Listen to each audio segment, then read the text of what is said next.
So let's start off by introducing yourself, telling us who you are and what market you're in, and Sure. then we'll get into your journey.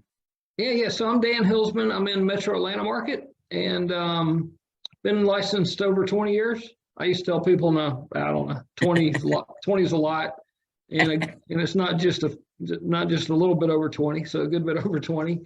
Yeah. Married, wife, 2 kids. Kids are in college. Yeah. So we're going to do this, knock out a few phone calls, take care of a few things, then take my wife out to dinner. That's nice. Very nice. Well, thank you. Thank you for joining us. Appreciate it.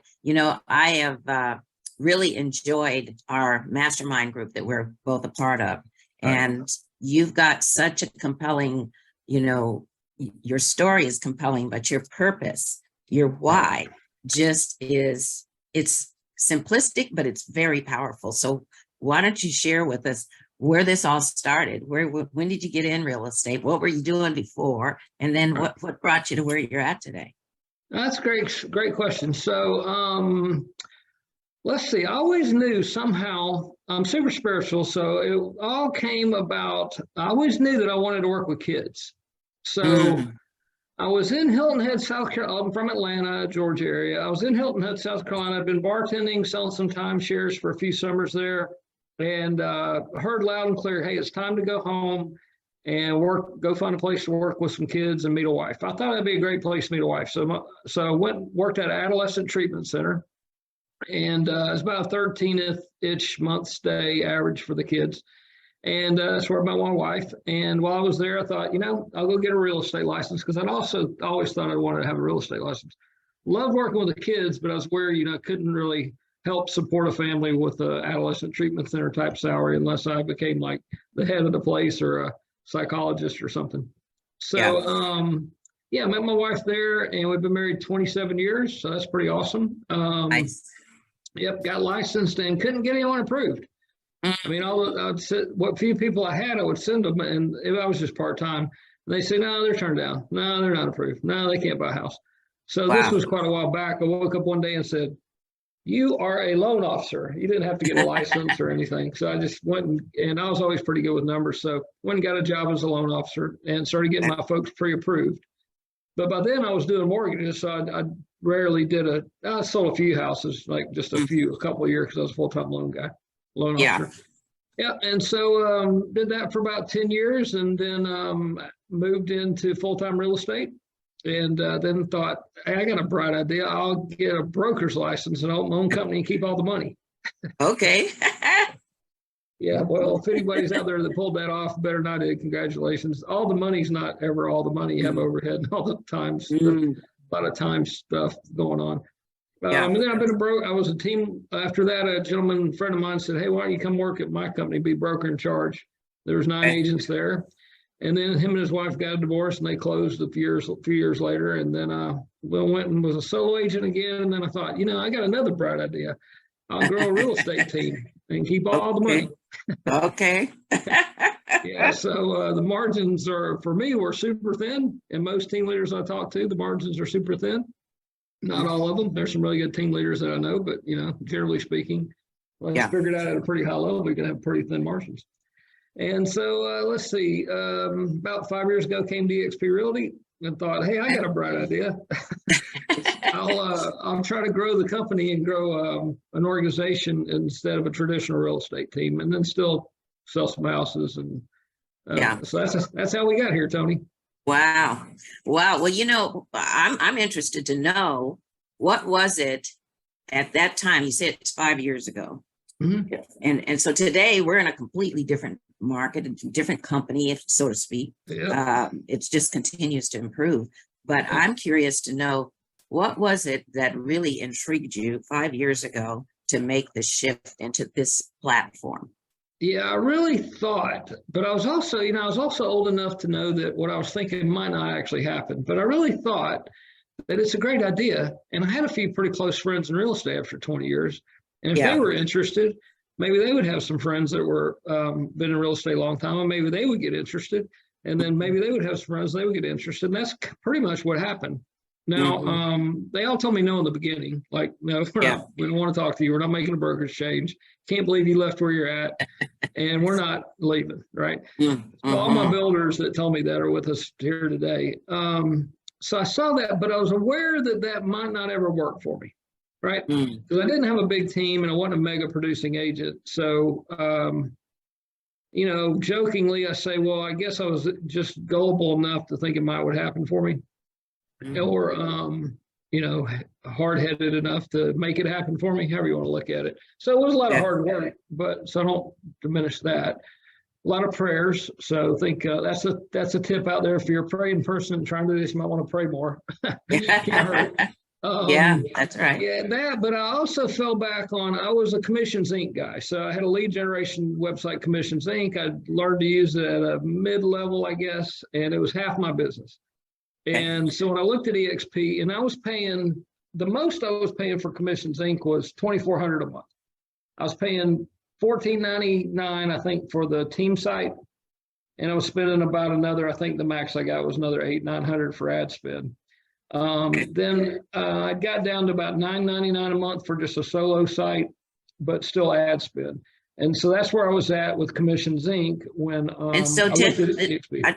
I want to ask you a little bit more about Commissions Inc. What kind of what do they provide? They provide leads. Is that what Well, the? it's really just a lead generation platform. So it's not a company. Yeah. It's kind of comparable to a Boomtown or a KB Okay. Core, something like Got it. that. So yeah, it was just it was my tool for selling real estate, and Got it was it. pretty expensive, but it worked pretty well. And Mhm. we could do ad spend on it, keep my own. There's a good CRM, and keep all my clients in there. So when I looked at eXp, I saw that they had KB Core, so I looked into what was it was conversion at the time, same thing. It's just called Yeah. conversion. And I said, wow. So even if this building the company revenue doesn't work, then I can go from $9.99 a month to included in my $85. So I was going to add $9.99 a month to my bottom line. Wow. That was important because I was also on a 94% split. So on paper, which I'm kind of a big fan of, taking, pros and cons, but on paper, I kind of looked like I was crazy because I was on a 94% split going to an 80% split. Now I was saving the $9.99 a month, but I was also selecting someone to be my sponsor that I'd never met, that I found myself and I talked to on the phone a few times. So I was taking a short-term loss for sure, because my next deal, if it was $10,000, I wasn't going to make $9,400. I was going to make $8,000. Right. Yeah. So, Yeah. you could factor in the $9.99 into that, but I was closing more than one deal a month, so it was, I was going to lose several $1,000s for sure on the move. So that was a little scary. Yeah. But I also thought, you know what, life's full of calculated risks. And, I told my broker of the company who I was good friends with, who I was close to, and he wasn't the owner, he was the broker. And I said, because he's trying to talk me out of it, of course. And I said, I don't know, if I make a mistake, then I'm making a mistake. I'm not going to die thinking that I think I found what I've been looking for. And if this company is half what I think it is, it's going to be a big deal for me. And more importantly, it'll help me to make it be a big deal for other agents. And I'd rather, go there and fail miserably than be on my deathbed than looking back and going, Yeah. should have taken a risk. So, Yeah. yep. Wow. That's cool. So you get over and you discover that this at some point you discover this thing is working. Mm-hmm. And what is it that really clicked for you now that over these 5 years? What do you see that has changed, and what are you? Because I know I've heard you speak about your goals and your vision, and your mission is to help 10 or more agents to make $1 million passively, right? Yep. Mm-hmm. And how is that working today? How is that? Yeah, well, we've got 3 on their way. So now I really have more than that on the way, because if you go deeper in my line, then there's some guys that are really, really doing a great job. And then I have people even outside my level 7 that are like, I have some rock star, I'm like level 8 or 9 in Canada. Wow. But I'm not going to count those. So people that I've directly had some some part in bringing them to eXp. I'd say I have 3 that are doing really, really well, and I think they'll get there. So, 10's a big number, but that's fine. And it all kind of clicked when a couple of my real estate friends, because they weren't close friends, but we were real estate friendly, maybe is a better way of putting it. When they, told me no, and then one of them came over, and then I was kind of trying to help 2 small teams come over at the same time. So when one of them finally came, of course, he knew the other person, and then we kind of worked on that person together and then helped them to come over. And then that gentleman actually came on my 2nd level, and then helped another mutual friend come over. It's on my 3rd level. And then they've kind of built a lot of the downline out for me below that. So I guess it all clicked once finally everyone quit telling me no, and finally took a chance. And, I'm eternally grateful to those guys. And, so it's a cool relationship. Wow. That's awesome. So do you do much production anymore? Real estate sales, actually? No, I actually got all the way out, and now I'm back in a little tiny bit. So what I mean by that is I was encouraged to get all the way out, and probably, I don't think it was a mistake, but I shouldn't have neglected my sphere of influence and past client database as much, because there's some gold in there, especially as long as I've been licensed. Sure. So I have done some things like I rejuvenated my newsletter. I have sold a couple. What I more so do now is when I have a transaction come up, I partner with one of my agents for that transaction. So I think I had 3 or 4 deals last year that I partnered with. So I was 50-50 partner, but they were more so my deals. And I was kind of like, said, here, call Greg. Greg's looking for your call. Don't mess this up. He knows that you're going to list it. 50% on the deal, but here's pretty much a layup deal. Call me if you need me, but try not to call me, because here's the price, here's the address. Go put a sign in the yard lockbox, put the thing in the system and answer the phone and get it closed. And that's kind of like half the deal. Yeah. And so do you have agents that are actually on your team that you have kind of continue your real estate brand, if you would? No, but I have just started. Yes and no. So I've just started building a team in Pensacola. I'm in Atlanta, and there's a gentleman in Pensacola, and we've partnered up to build a real estate team. So I'm sponsoring. He's in charge of production. I'm in charge of kind of business growth. Yeah. So we have 2 agents on that team, and then I've got a bunch of nurtures right now. So a lot of my calls are right now geared toward building the team in Pensacola. And creating win-win for me and the business partner, and then also for the agents. Wow! So you're getting back into the production mode, but in a different way. I see. Yeah, I'm a supporter of that. I tell my builders, hey, got good news for you. We're a real estate company with a revenue share model. We're not an MLM company with a real estate model or real estate pillar. We're a real estate company, so more we can focus on helping agents and selling real estate, better for all of us. So I get it if you're making so much money, and when I get to that point, then I will have earned it. So probably not the first or last person that got in production, got out and started, kind of got back in and get back out. So the market shifted too, right? So that's part of it. Yeah. The market is shifted. How is the market down in the Atlanta area? I'm a pretty optimistic kind of guy, so I love the market compared to where it was 6 months ago. I love the direction in the next 6 months, as opposed to where, 6 months ago, looking at where it is today, or let's say 12 months ago, looking where it was like three months ago was kind of a nightmare, right? We're like, oh my gosh, what are we going into? Luckily, I think we wiggled through a lot of that, the insanity of a lot, the crazy 30,000 over offers on a $350,000 house is just bizarrely nuts. Yeah. And so I'm excited about where it's going, but I'm a glass half full kind of guy anyway. I mean, there's always an opportunity. I've been licensed so long that, there's always an opportunity in real estate. I mean, years and years ago, I survived selling $30,000 to $50,000 houses to an investor. So I talked this guy into letting me be his real estate guy, and I would just sit around all day long making bank offers to homes for 30 to 50.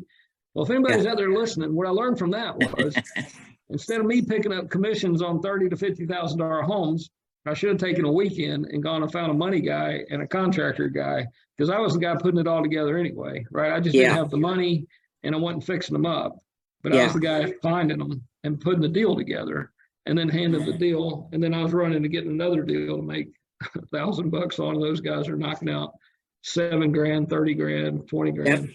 Yeah. And then they did some buy and hold too. So they held some, on a good day, I'd sell $70,000 house. So there was only a couple of them. It was like one or two a month. So I'm talking barely hanging on. Yeah. So there's always opportunity in the market. Yep. Especially in this market. I found that too, even back in 2007, 2008, I actually started kind of tweaked in 2006. And I had to suit up and show, master the market of the moment. And at that time, we were doing a lot of short sales. So it's a different kind of a twist right now. It's not, I really don't think we're going to see that big of a short sale market. I think it's going to be more of a pre-foreclosure environment. I agree.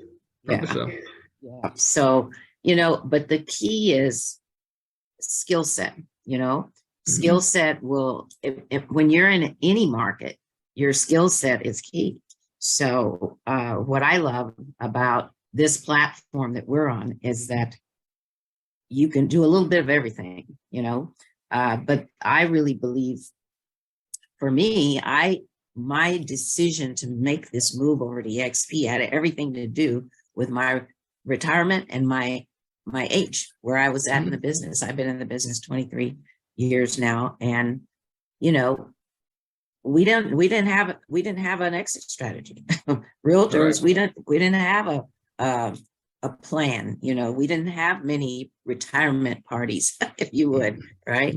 So this is the only platform that gives you the opportunity to really build a graceful exit strategy and or a nice retirement plan.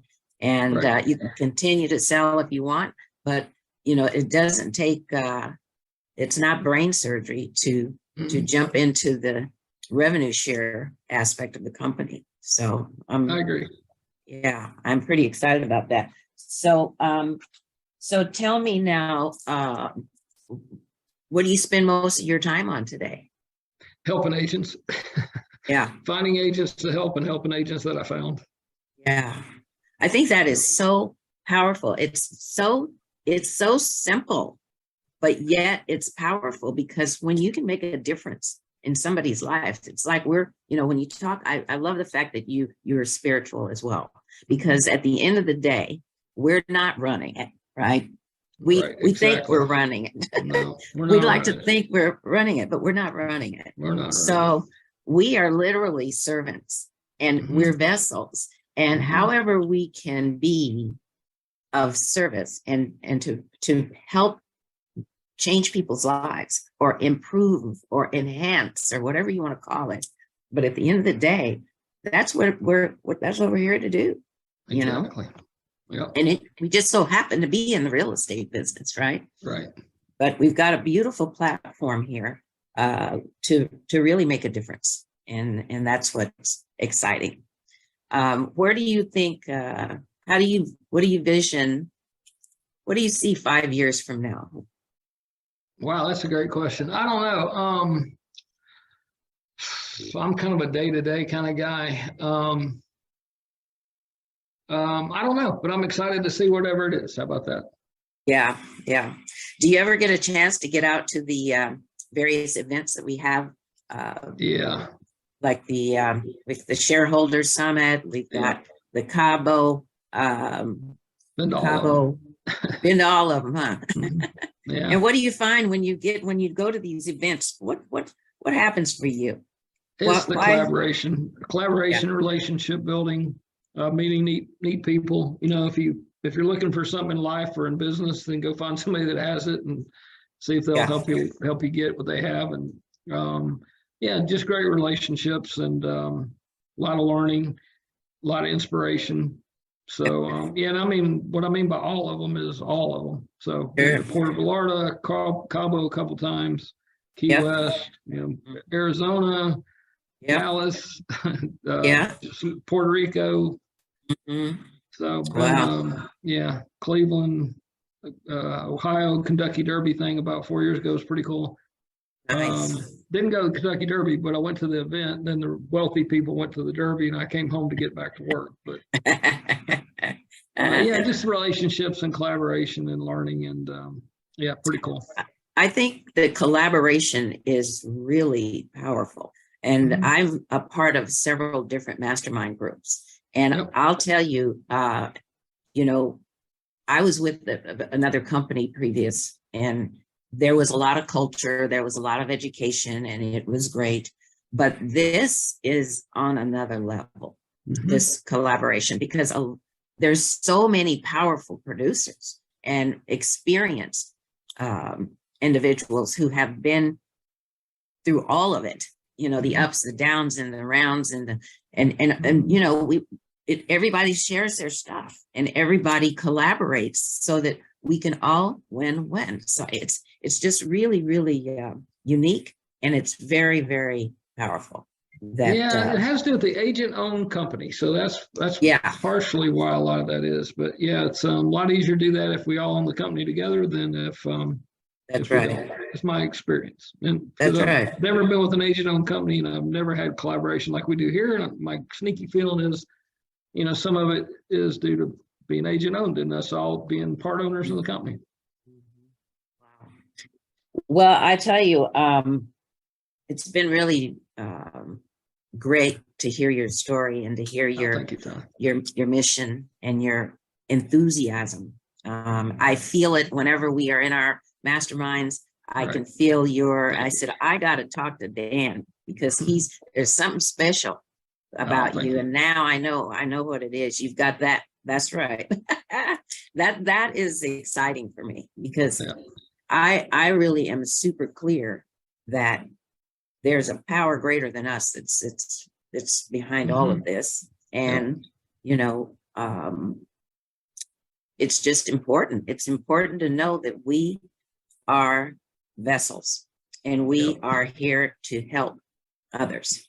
And however that looks, it's that's really the deal. And that's pretty cool. Yep. Yeah. We're in 100% alignment there, Toni. Yeah, good. Awesome. So if you had any parting words, what would you say to the wow, there's a couple of questions I've got for you actually. Okay. For the independent brokers, because you were an independent broker before you came over. Yep. For the independent broker, what would you say is the most compelling aspect of making this shift into the eXp platform? Yeah, I've got a couple. So probably the first one is that they can get rid of all the liability. So, talked to another gentleman once, and he said, "Hey, I'm going to sleep a lot better because I'm not going to have E&O and liability issues. And if you haven't had them, hopefully you'll never have them if you're independent, but you might. And if you ever do, then you might lose sleep like some of the independent broker owners have. And then also, I had another independent once tell me that actually a couple of them, but one in particular, he was making the move for his agents because he said, maybe he needed eXp, maybe he didn't, but he thought he did, but it is maybe not quite as much as he does now. He's super happy now. He's does real well. But he was also making the move for his agents because his agents could never stay in his traditional independent brokerage and have much more than becoming a pretty good agent, right? But by bringing them over and then giving them the opportunity to also build a brokerage within a brokerage, or to grow off of his team and to then have his support to help them grow, what he's growing.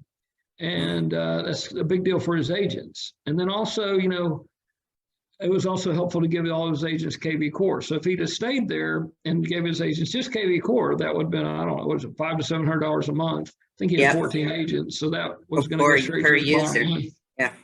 Yeah, so that wasn't going to work. But the best I could ever do for an agent that was on my team once, I gave an agent a $365,000 cash buyer, right? Yeah, and that's about as good as it would get, right? But what if you brought an agent? What if you brought your company over and you gave an agent an opportunity to build a brokerage within a brokerage, build a big downline, and those people go out and start attracting some agents, and then have significant monthly passive income? Can't do that when you're brokerage. Now, not to say it's the right move for all independents out there, but that's but the sleepless nights or the loss of income due to liability could be a big deal. Yeah. And then, and also I couldn't have grown much bigger than Northwest Metro Atlanta, because Atlanta's pretty big, right? Like I don't travel, I'm in Northwest, and mostly West. So I don't travel all the way to the other side of town very often unless I really have to. And certainly wouldn't want to do that for a buyer, because it could be, here's the problem in Atlanta, it could be an hour, but it could be an hour and 45 minutes each way, right? Because traffic and wrecks and stuff. Yeah, so I wouldn't fool myself into thinking I might get agents on the other side of Atlanta to be in my independent brokerage on Northwest Atlanta, right? Yeah, so if they had to come, if I had to get an office and come over. So, I mean, there's just opportunity to grow and expand far beyond what you probably can as an independent. I mean, I have agents in Canada. I have hundreds of agents in Canada that when they have a closing, I have a little bit of income from. I mean, how could I pull that off in Metro Atlanta? I have agents in more than 25 states. I haven't counted lately, but more than half the states in the country. What a nightmare that would be to have agents in 25 plus states. I mean, how would I possibly do that if it was, Dan Hillsman Real Estate Team, or Dan Hillsman Real Estate Company, Dan Hillsman Real Estate, right? That would be a problem. It'd be a brick and mortar or an overhead nightmare. And then the volume, if you're pretty big, then it's not an on-off switch. It's a dimmer switch running a business like that. And you better be on top of the market, because if you're behind it, then your overhead's going to go through the roof if you don't dim the switch right at the right time. So there's just a lot of reasons I would encourage independents to look at it. Might not be right. I talk to many independents, not a right fit a lot of times at the time. It's a timing thing. And sometimes they haven't had enough pain, or sometimes they haven't had enough pain. And I don't mean that, I don't always pain on anyone, but if you've been independent for a while, might not tell me on the phone, but you know what I'm talking about. Yeah, exactly. So that's great. Thanks for highlighting that, because it's very important. I think a lot of independents don't have the clarity about what really is required as an independent and the liabilities that go along with that, and what can you really offer your agents that will make a difference, right? Because that's one of the things they struggle with, is losing retention, right? And so I think that's powerful. Now, for a new agent, what would you for a new agent, somebody who's just gotten their license and they're looking for a home, what are the benefits, or what would you say advise them in their decision to find a new place? Yeah, so I wish, looking back, if I would have had, because I was a little bit of a seeker, and in traditional real estate 20 years ago and more, you couldn't really find a whole lot of people that would help you, because the broker didn't really want to help you, because you weren't hiring. I mean, let me take that back. Generally speaking, the broker wouldn't have a lot of time for a newer agent, because they need to focus on the top producing agents, because they have bills to pay. Right? They'll have a little bit of time, and they might have a class or a system, and that's all fine. But how cool would it have been, looking back, if 20, 25 years ago, I would have been able to go into a class with people teaching weekly and over and over and over again, the icon agents, and these are people that are producing usually 30 houses or 30 properties plus per year, sometimes hundreds of them, for them to freely give and teach me, as opposed to me getting in a car and going somewhere. That's stuff I probably would have had to get on a plane and pay a lot of money for, and then I would have gotten a notebook, and then gone home and probably not implemented much of it. But you can go in every single day or every single week into the same class, or if it's not a weekly class, it's usually a monthly or bi-monthly class, and learn the skill set that you're trying to learn. So if you really want to apply yourself and plug in, it's a great opportunity. If you just want to hang your license somewhere and then have somebody hold your hand and walk you through, it still could be, but it depends on who your sponsor is and their willingness to do that. But it's really the education and the information freely given by a lot of top agents around the country at eXp that you get through the world, and the weekly 80 plus hours of training. I don't know how that would not at least be a strong consideration for a new agent that truly wants to plug in and learn. Now, if they just want to get a license and sell some houses and then have somebody help them, then it kind of depends. But if you really want to plug in and do the work, lots of opportunity to learn what you need to learn to be successful here. Yeah, I think it's very interesting because it's key to study who would be your sponsor. Yep. I think the sponsor is a key player for your career, because you don't just want to get signed up with somebody and then they disappear, or Right. they're not there, they're not present for you. You want somebody who's going to empower you, embrace you, and who's going to make sure that you're getting the tools and the resources and the relationships that you need to have in order to be successful. So I say to all these agents that are getting their license, trying to make a decision, it's great to do a comparison with all the companies. And we're working on a chart that actually gives you a comparison from all the various brokerages, because you're right, this might not be for everybody, right? But at least if you give them a clear picture of what they're getting from each brokerage, when you get into an eXp thought process, the most important thing I think is find the right sponsor, get the right sponsor, because that's super important for you to be able to survive and grow and succeed. Yep. So I think we covered a lot, Dan. That was awesome, Toni. I enjoyed it. I did too. And I know there's more, we could go deeper, but yeah. Maybe some other time. I've got a parting thought that I give. If you're at eXp or if you're coming to eXp, I really looked at it like a gift. You can give a gift to someone and they could open it up, they could cherish it and think it's amazing, or they, might not, right? But I believe it is a gift, and it's, I have a list of people that would tell you, it was a life-changing opportunity for them. So, thank goodness they got the gift, and then other people will get the gift, and then it depends on what they do with it. But there's a pretty big opportunity and could be a really cool gift for the right person at the right time. That's right. That's beautiful. I love that. I love that it is, because it is a gift. Yeah. How many people do you have now in your organization? Yeah, I'm blessed and super grateful. Praise God. But 940 something, I think. Wow. Yeah. So wow. That's awesome. That's one of my goals, is to get 1,000 agents in my organization. So that's beautiful. It's all doable. Yeah. Well, blessed. It's because you are tuned in. You're spiritually yoked, and you just show up and be of service and make a difference in as many lives as you can. Thank you so much. There's been some knocks along the way, but that's life, and that's the way it goes. But hey, I can get up a little easier than I can without. So that's gone. That's right. Wow. Awesome, Dan. Thank you so much for thank you, Toni. We'll talk soon. Yeah, we will. Take care. Okay. Thank you. Bye-bye.